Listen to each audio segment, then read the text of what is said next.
एक घने जंगल में एक खंडहर बना हुआ था। उस खंडहर के अंदर एक पिंजरा था जिसमें एक तोता बंद था। अचानक वो तोता गुस्से से चिल्लाता हुआ बोला, ओहो, आखिर कब तक मैं इस तोते के रूप में कैद रहूंगा? कब तक मैं इस पिंजरे की खड़खड़ाती सलाखों में फंसा रहूंगा? कब तक मैं छतरी बनकर बारिश झेलूं और इंसान बनकर मजे ना लूट पाऊं? कब तक? तोते की आवाज खंडहर की दीवारों से टकराकर गूंजी और अचानक एक रहस्यमयी स्त्री का स्वर वहां गूंजने लगा। जब तक तेरा घमंड चकनाचूर नहीं हो जाता, तब तक तू इसी रूप में रहेगा। अरे घमंड का तो कब का अचार डाल दिया है मैंने। अब तो इतना टूट चुका हूँ कि सलाखों की तरह खटखटा भी नहीं पाता। देख ले, मैं अब कोई घमंडी नवाब नहीं हूँ, बस एक दुखी पंख वाला कैदी हूँ। तू चाहे कितनी भी मजाक बना ले, तेरे अपराध मिटे नहीं हैं। तेरे भीतर की आग, तेरा अहंकार, सब कुछ लोगों को जलाता रहा। हाँ, मान लिया, लेकिन अब सोच, कोई भी इंसान आएगा और मुझे देखेगा तो सबसे पहले क्या कहेगा? अरे वाह, बोलने वाला तोता। फिर वो पूछेगा तू कौन है, और बस मेरी मुक्ति गई तेल लेने। एक कैसा श्राप है जो मेरी किस्मत इंसानों की बकबक पर टिकी है। यही तेरी असली परीक्षा है। इंसान की सबसे बड़ी कमजोरी है उसकी जिज्ञासा, और तेरा उद्धार तभी होगा जब कोई इंसान अपनी जिज्ञासा को दबा पाए। मतलब मेरी आजादी किसी चुप्पी रहने वाले इंसान पर टिकी है? अरे आजकल इंसान तो पानी पीकर भी पूछता है ये पानी किस कंपनी का है। अब भला मुझे देखकर चुप कौन रहेगा? मुक्ति कठिन है, लेकिन असंभव नहीं। कोई ऐसा जरूर आएगा जो तुझे तेरी पहचान से नहीं, तेरे दर्द से देखेगा। काश कोई ऐसा मिल जाए, वरना इस सलाखें ही मेरा जन्म मरण बन जाएंगी। काश कोई मुझे मेरी कहानी सुने बिना बस मेरी आंखों से समझ ले। इतना कहकर वहां पर सन्नाटा छा गया और तोता निराश होकर चुपचाप टूटे हुए खंडहर के दरवाजे को देखने लगा। इस घटना के कुछ दिन बाद चंदनपुर गांव में विजया नाम की एक औरत रहा करती थी। वो विधवा और गरीब थी, पर उसकी अक्लमंदी का कोई जवाब न था। उस रोज विजया अपने छोटे से रसोई घर में खाली बर्तनों को खनाल रही थी। हाय राम, ये बर्तन भी मुझे चिढ़ा रहे हैं। जैसे कह रहे हो हम खाली ही रहेंगे, चाहे तो कितना भी खनक ले। आज फिर भूखा सोना पड़ेगा शायद। नहीं, रोने से क्या होगा? भूख को हराने का एक ही रास्ता है, अक्ल लगाना। चलो सरपंच जी के पास चलते हैं, कुछ न कुछ उपाय तो निकाल ही लेंगे। इतना कहकर विजया अपनी टूटी चप्पलें पहनकर सरपंच जी के घर की ओर बढ़ी। गांव की गलियों से गुजरते हुए उसके चेहरे पर मजबूरी भी थी, पर भीतर कहीं छुपी हिम्मत भी।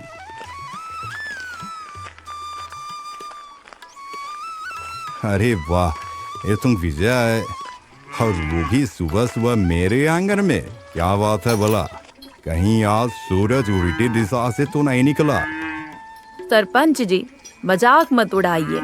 मैं कोई ऐठी हुई औरत नहीं हूँ जो बिना वजह आपके घर दहलीज पर आऊंगी। बात बड़ी गंभीर है।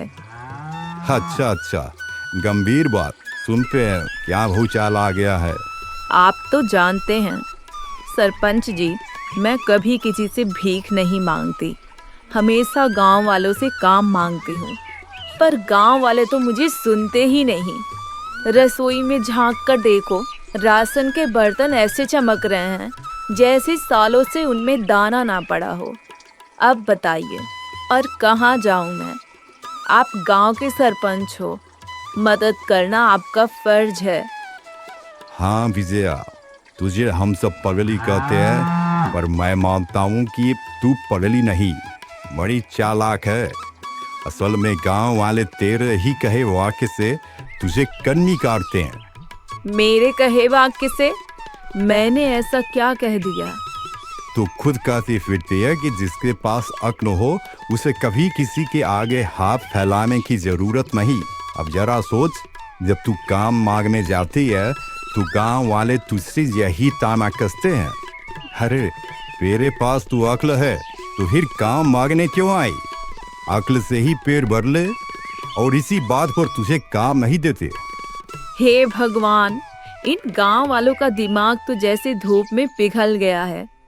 अरे मैंने हाथ काम के लिए फैलाया है, भीख के लिए नहीं। काम मांगना और भीख मांगना एक बराबर है क्या? अरे तेरी बातें तो हमेशा उलझन में डाल देती है। चल बता, आज मेरे दरवाजे क्यों खटखटा रही है? देखो सरपंच जी, मैं जानती थी आप यही पूछोगे, इसीलिए तो आई हूँ। आपका बेटा अशोक, वो तो रोज मेरी कहानियों पर ही सोता है। अगर आज मैं उसे कहानी नहीं सुनाऊंगी तो बेचारा रात भर करवटें बदलता रहेगा और आप भी नहीं सो पाओगे। तो बोलिए, क्या करेंगे?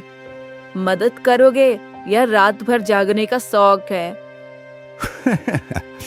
वाह रे विजया, तेरी चालाकी को सलाम। औरतें तो आमतौर पर आटा दाल मानती हैं, तू पहली औरत है जो गांव के बच्चों को कहानी सुनाकर ही अपना पेट भर लेती है। तो फिर सोच लीजिए सरपंच जी, या तो मेरी थाली में रोटी होगी या आपके आंगन में रात भर रोने वाला अशोक होगा। अरे बस कर, ले हे पकड़ और जाकर पेट भर, वरना तेरा पेट चाहे भरा हो या ना हो, लेकिन हमारे कान फट ही जाते। धन्य हो सरपंच जी, आप ही इस गांव के असली रखवाले हो। आज रात अशोक की नींद गहरी और मीठी होगी।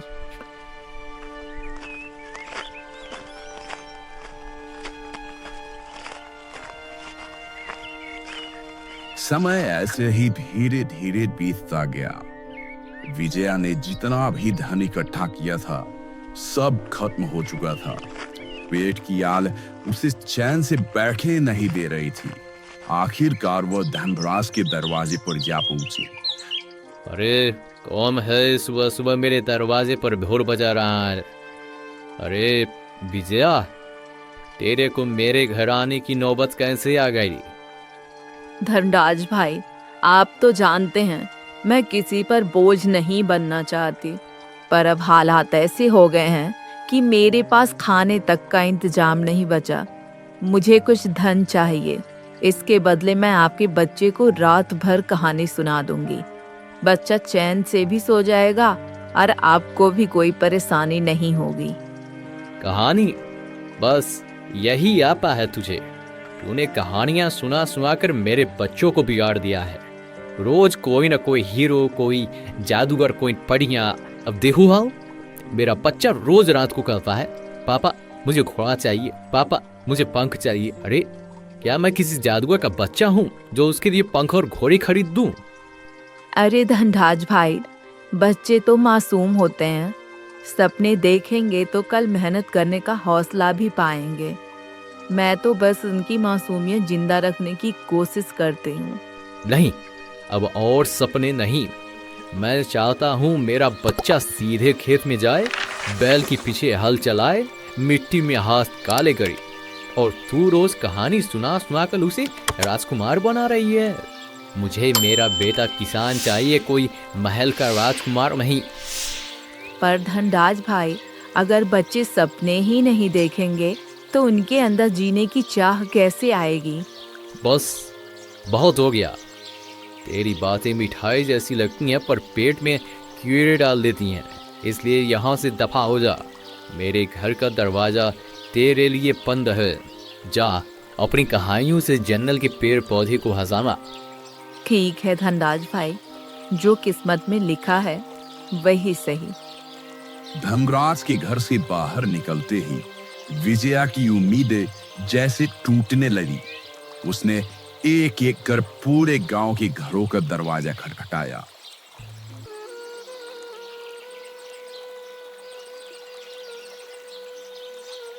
अरे विजया, फिर तू आ गई। अभी तो कल ही कहानी सुनाई थी, अब हमारे पास कुछ नहीं है। हर दरवाजा, हर आवाज, हर तामा उसके दिल पर चोट करता रहा। थक हार कर आखिरकार विजया गांव की सीमा पर आकर बैठ गई। लगता है अब मेरा दाना पानी इस गांव से उठ चुका है। जब लोग कहानियों की कीमत नहीं समझते तो मैं यहाँ रहकर किसके लिए जीऊं? अब तो जंगल ही मेरा सहारा है। शायद पेड़ पौधे ही मेरी कहानी सुनेंगे और पंछी ताली बजाकर सराहेंगे। इतना कहकर विजया आंसू पोंछती है और जंगल की ओर चल पड़ती है। जंगल की गहराई में पहुंचकर विजया अचानक रुक गई। आंखों में थकान और पेट में चुभती हुई भूख। हे भगवान, ये बुढ़ापा भी क्या चीज है। लगता है अब मेरा हर कदम जैसे किसी पत्थर को ठोक कर चल रहा है। भूख से तो ऐसा लग रहा है जैसे मेरे पेट में चूहे नहीं बल्कि हाथी कूद रहे हैं।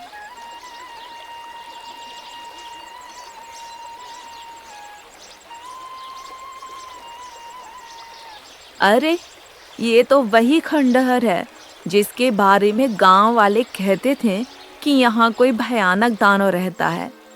पर यहाँ तो सन्नाटा है। ऐसा लग रहा है जैसे दाना छुट्टी पर कहीं बाहर गया हो। पर मजाक अपनी जगह, सच में कुछ तो गड़बड़ है। इतना कहते हुए विजया सावधानी से अंदर चली गई।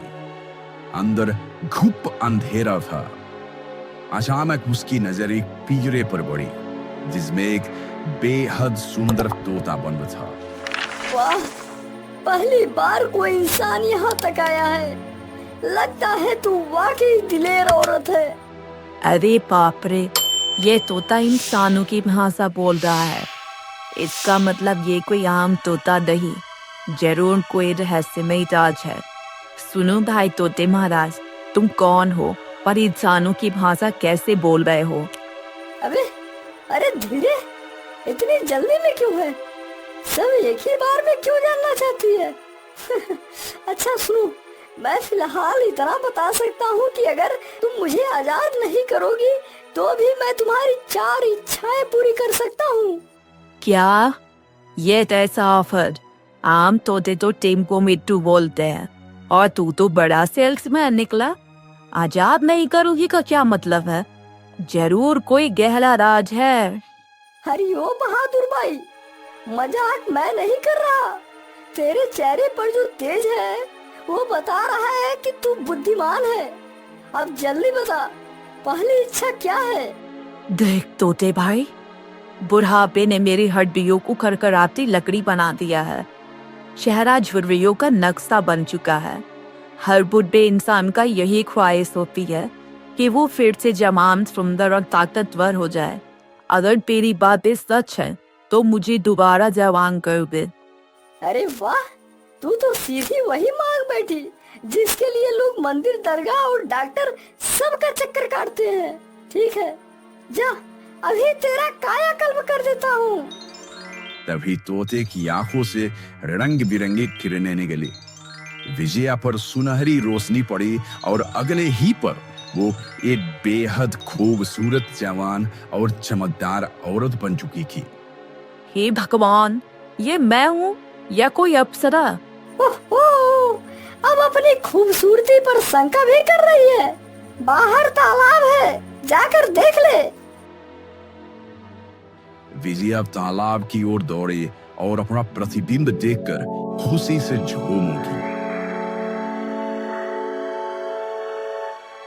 बाबा, अब तो मैं फेटफी मेले में झूला झूल सकती हूँ। गांव की औरतें जल भूनकर कोयला हो जाएंगी।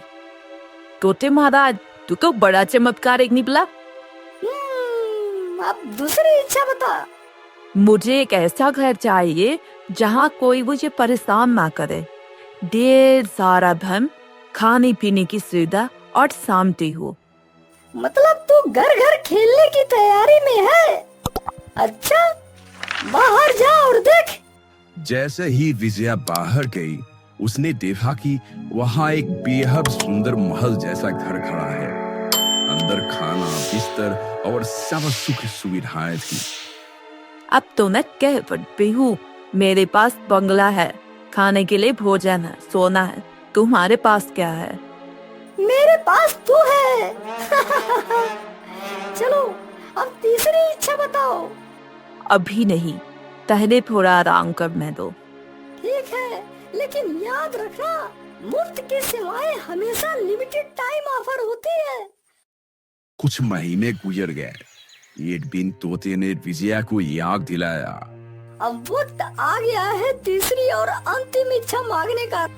मैं चाहती हूँ कि मैं इस राज्य की रानी बनूं, और वो भी क्यों? क्योंकि मैं विधवाओं और औरतों की हालत सुधारना चाहती हूँ।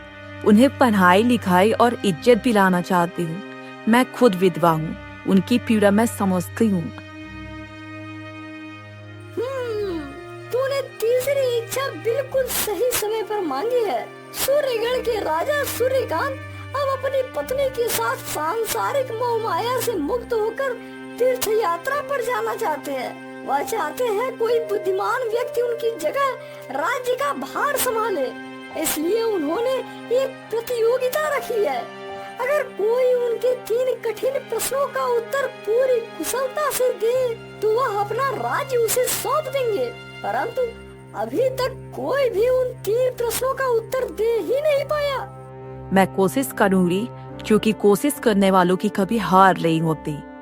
मुझे तेरी अक्ल और हिम्मत पर पूरा भरोसा है। अगले ही दिन विजया सूर्यगढ़ के राजमहल में जा पहुंची। सिंहासन पर राजसी ठाट से सूर्यगढ़ के राजा सूर्यकांत विराजमान थे। कौन हो तुम स्त्री? इस राजमहल में किस अधिकार से आई हो? महाराज, मेरा नाम विजय है। मैंने सुना है कि जो भी आपके 3 प्रश्नों का उत्तर कुशलता और सच्चाई से दे दे, आप उसे सूर्य दल का वारिस चुनते हैं। इसी विश्वास के साथ आपके चरणों में आई हूँ। तो तुम भी अपना भाग्य आजमाने आई हो? अच्छा, तो सुनो हमारा पहला प्रश्न। बताओ, ऐसा कौन सा सत्य है जिसे हर इंसान जानता तो है परंतु दिल से मानना नहीं चाहता? पूरा दरबार सन्नाटे में डूब गया। विजया की आंखें गहरी हो गई, मानो जीवन का सारा अनुभव उनमें उतर आया हो। मृत्यु यह संसार का सबसे बड़ा सत्य है। हर प्राणी जन्म लेते ही जानता है कि एक दिन उसे जाना ही होगा, लेकिन कोई भी सच्चाई को स्वीकार नहीं करना चाहता। अमीर हो या गरीब, राजा हो या साधारण, सभी को इसका स्वाद चखना पड़ता है। यह उत्तर सुनकर दरबारियों की आंखें झुक गई, मानो किसी ने उनकी आत्मा को छू लिया हो। सच कहा तुमने। मृत्यु ही सबसे कठोर सत्य है। अच्छा, दूसरा प्रश्न सुनो। कोई व्यक्ति कितना भी अमीर हो, कितना भी ताकतवर क्यों ना हो, एक चीज ऐसी है जिसे वो कभी खरीद नहीं सकता। बताओ वह क्या है? समय। समय, धन, शक्ति, सोना, जवाहरात सब खरीदे जा सकते हैं, लेकिन बीता हुआ समय किसी भी कीमत पर वापस नहीं आता। यही कारण है कि समय ही सबसे अनमोल धन है। यह राजा और रंक दोनों के लिए समान है। दरबारी एक दूसरे का चेहरा देखने लगे, मानो किसी ने उनके मन की चोरी पकड़ ली हो। अच्छा, अब आखिरी और सबसे कठिन प्रश्न। एक रानी की सबसे बड़ी शक्ति क्या होनी चाहिए? सुंदरता, धर्म या सेना?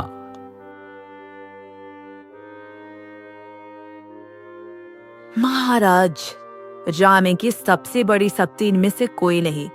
उसकी सबसे बड़ी शक्ति है उसकी बुद्धि और न्यायप्रियता। सुंदरता समय के साथ ढल जाती है, धन कभी भी लुट सकता है, सोना धोखा दे सकती है, परंतु बुद्धिमान और न्यायप्रिय रानी, वह अपने प्रजाजनों के दिल जीत सकती है, उनका आत्मविश्वास पा सकती है और कठिन से कठिन परिस्थिति में अपने राज्य को बचा सकती है।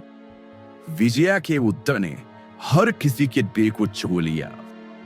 विजया, तुमने न केवल हमारे प्रश्नों का उत्तर दिया बल्कि हमारे मन की शंका भी मिटा दी। आज से तुम ही सूर्यगढ़ की रानी हो। राजा सूर्यकांत ने स्वयं मुकुट विजया के सिर पर सजाया। राजा ने अपने सभी कर्तव्य विजया को सौंप दिए और स्वयं तीर्थ यात्रा पर निकल पड़े। उस दिन से सूर्यगढ़ की रानी बनी विजया। अब समय आ गया है तुम्हारी चौथी और अंतिम इच्छा मांगने का। सोच लो, ये आखिरी मौका है। सब कुछ तो मुझे मिल गया है। पहले मैं भोंडे थे, अब सुंदर हो गए।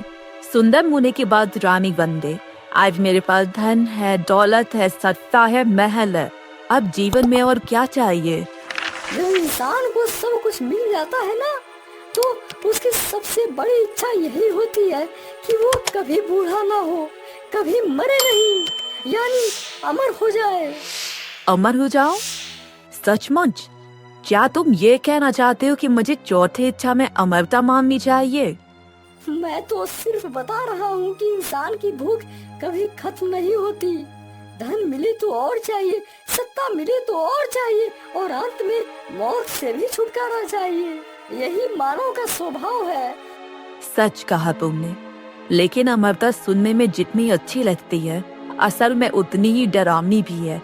सब मर जाएंगे और मैं अकेली रह जाऊंगी। ये भी कुछ श्राप ही है? नहीं, मेरी चौथी इच्छा अमरता नहीं है। मेरी चौथी इच्छा ये है कि तुम कौन हो। यह सुनते ही तोता कुछ क्षणों के लिए स्तब्ध रह गया और अचानक जोर जोर से ठहाका लगाकर हंस पड़ा। मूर्ख लेकिन चतुर भी। आखिरकार मेरे सांप के टूटने का समय आ गया है। श्राप? कौन सा सांप? साफ साफ बोलो। सुनो, मैं कोई साधारण तोता नहीं, मैं एक दानव हूँ। सदियों पहले एक साधु ने मेरी शक्ति छीनकर मुझे उस खंडहर में कैद कर दिया था। मैं वहाँ पड़ा रहा किसी शिकार की प्रतीक्षा में। तभी एक असली तोता गलती से अंदर आया और मैं उसके शरीर में समा गया, लेकिन वो भी श्रापित निकला। उसने कहा, जब तक मैं किसी बुद्धिमान इंसान की 4 इच्छाएं पूरी न कर दूं, मैं उसके शरीर से बाहर नहीं आ सकता। और चौथी इच्छा, अगर वो इंसान पूछे कि मैं कौन हूँ, तभी मैं आजाद हो पाऊंगा। और तुमने वही इच्छा मांग ली। यह कहते ही तोते के शरीर से काला धुआं निकलने लगा और देखते ही देखते एक विशाल भयंकर दानव प्रकट हो गया। आखिरकार मैं आजाद हो गया और अब मेरी पहली खुराक तुम हो रानी विजया। तभी अचानक तोते का शरीर रंग बिरंगी किरणों से चमक उठा और पिंजरे से निकलते ही वो एक सुंदर राजकुमार में बदल गया। ये क्या? तुम कौन हो? मैं हूँ युवराज आदित्य। ये एक समय में अहंकारी और घमंडी राजकुमार था। मुझे विश्वास था कि इस दुनिया में केवल पुरुष ही बुद्धिमान होते हैं, स्त्रियां नहीं। क्या तुम भी स्त्रियों का अपमान करने वालों में से थे? एक दिन मैं जंगल में शिकार करने के लिए गया था। तभी वहां पर मुझे एक स्त्री दिखाई दी और मैंने उस स्त्री का मजाक उड़ाना प्रारंभ कर दिया। अब मैं नहीं जानता था कि वह स्त्री कोई साधारण स्त्री नहीं, बल्कि वन की देवी थी। वन की देवी ने मुझे तोते में परिवर्तित कर दिया और मुझसे कहा कि तुझे एक बुद्धिमान स्त्री ही तोते के रूप में से मुक्त कर सकती है। जा, खंडहर के अंदर चले जा।